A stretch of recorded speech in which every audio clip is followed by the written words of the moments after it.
आज आपण कोथरूड मधील कर्वेनगर एरियामध्ये आलेलो आहोत।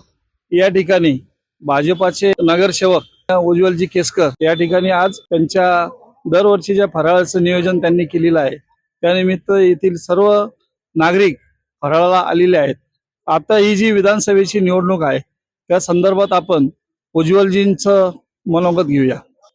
महाराष्ट्रामध्ये महायुती सत्तेवर येणार हे निर्विवाद सत्य आहे।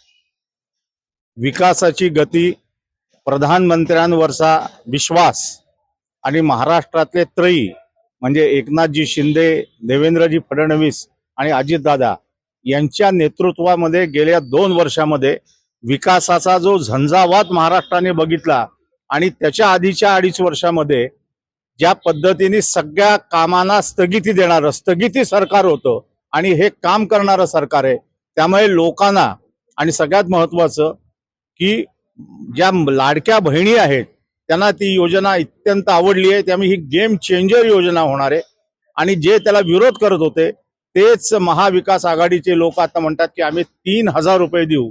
म्हणजे या योजनेचं यश काय आहे, त्याचे परिणाम काय होणार आहेत याची जाणीव महाविकास आघाडीला झाली। पुण्यापुरतं बोलायचं ठरलं तर पुण्यामध्ये 8 जागा आहेत। 8च्या 8 जागा भारतीय जनता पार्टी, राष्ट्रवादीच्या 2 आहेत, भाजपच्या 6 आहेत। 8च्या 8 जागा निर्विवादपणे महायुती जिंकेल।